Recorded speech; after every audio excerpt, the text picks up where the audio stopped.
जिन मंदिरों में आप अपनी मेहनत की कमाई लुटा रहे थे, आज कोरोना जैसी महामारी के वक्त तो मंदिरों ने अपने दरवाजे बंद कर लिए हैं।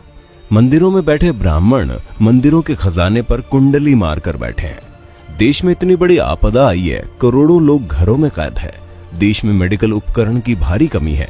देश आर्थिक तंगी से गुजर रहा है, लेकिन देश के मंदिरों ने एक पैसा भी दान नहीं किया।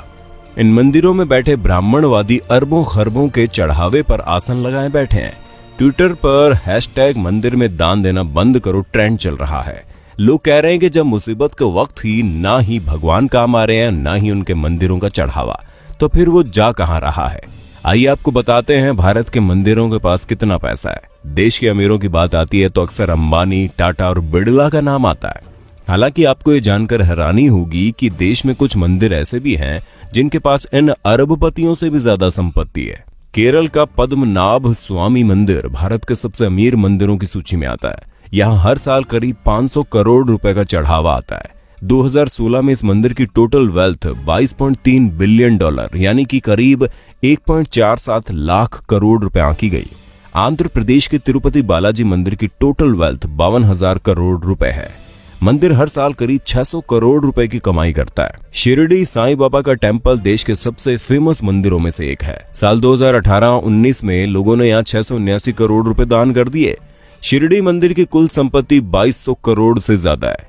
जम्मू के वैष्णो देवी मंदिर में सालाना 500 करोड़ से ज्यादा डोनेशन आता है। मंदिर के पास 1200 किलो से ज्यादा तो सोना ही है। वहीं मुंबई के सिद्धिविनायक मंदिर की सालाना कमाई 125 करोड़ से ज्यादा है। भारत में कुल 6,38,000 गांव है, 5,000 कस्बे और 400 बड़े शहर हैं। अमूमन हर गांव में मंदिर होता है। शहरों में तो देवी देवताओं के अलग अलग मंदिर होते हैं। इस हिसाब से भारत में 6 लाख से ज्यादा मंदिर है। सोचिए इस देश की कितनी बड़ी संपत्ति पर सिर्फ और सिर्फ ब्राह्मणों का कब्जा है। पुरी के जगन्नाथ मंदिर, वाराणसी के काशी विश्वनाथ मंदिर, गुजरात के सोमनाथ मंदिर और मदुरई के मीनाक्षी मंदिर जैसे धार्मिक स्थलों पर खजाने भरे पड़े हैं, लेकिन मंदिरों में बैठे पंडित देश की भलाई के लिए एक पैसा तक दान नहीं करते। भगवान के नाम पर आपकी जेब खाली की जाती है और फिर ये लोग उसे हजम कर जाते हैं। जरा सोचिए, अगर ये मंदिर अपनी संपत्ति दान कर दे तो एक दिन में भारत की गरीबी दूर हो जाए, लेकिन ये ऐसा नहीं करते। धर्म के नाम पर लोगों को मूर्ख बनाकर ब्राह्मणवादी मौज काट रहे हैं। इसलिए अगली बार जब आप अपने बटुए से कोई नोट निकालें तो सोचिएगा जरूर कि आपके खून पसीने की कमाई पर कौन ऐश कर रहा है। मंदिर में या मस्जिद में सीमेंट की बोरी देने से पहले पड़ोस में देख लीजिए, अगर कोई गरीब हो तो आटे की बोरी पहले दीजिए। दान करना गलत नहीं है, लेकिन सोचने वाली बात है कि आखिर मंदिर में किए गए दान से किसका भला होता है। मंदिरों में दान करने वालों की मानसिकता क्या होती है। अपने देश में इतनी ज्यादा गरीबी है कि उनकी चिंता किसी को नहीं है। कई किसान भूख से मर जाते हैं, पर उनकी मदद करने के लिए कोई आगे नहीं आता। लेकिन मंदिरों में लाखों नहीं बल्कि करोड़ का गुप्त दान दिया जाता है। आखिर इस दान से हासिल क्या होता है, किसको मिलता है इसका लाभ। हम एक बात साफ कर दें, हम कोई नास्तिक नहीं है। भगवान ने हमारी भी उतनी आस्था जितनी होनी चाहिए। लेकिन सोचने वाली बात यह है कि आस्था जताने के लिए मंदिरों में दान करना जरूरी है। अगर नहीं तो फिर जो लोग मंदिरों में बेतहाशा दान करते हैं उनके पीछे की मानसिकता क्या है। क्या उनको भगवान से किसी बात का डर रहता है?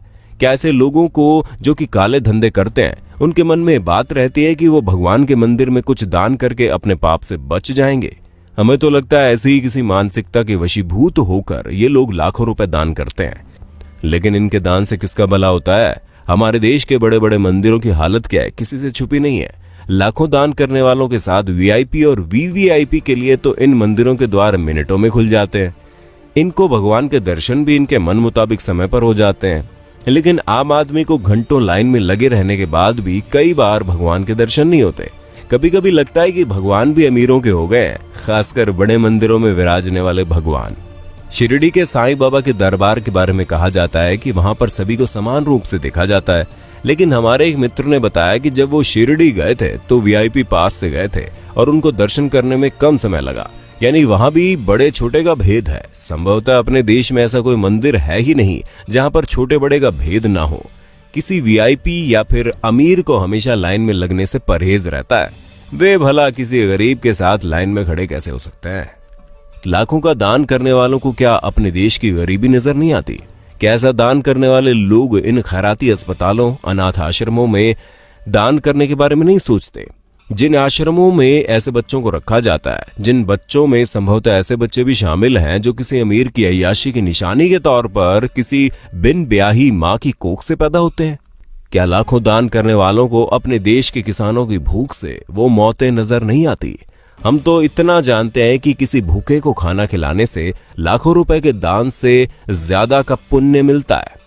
किसी असहाय और गरीब की मदद करने से उनके दिल से जो दुआ निकलती है वो दुआ बहुत काम की होती है।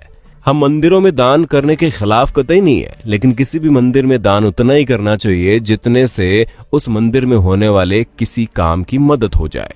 जो मंदिर पहले से ही पूरी तरह से साधन संपन्न हैं, उन मंदिरों में दान देने का क्या फायदा। दोस्तों, अगर आपको ये वीडियो अच्छी लगी तो हमारे चैनल को सब्सक्राइब करना ना भूलें, अपने दोस्तों के साथ वीडियो को शेयर कर दें। धन्यवाद।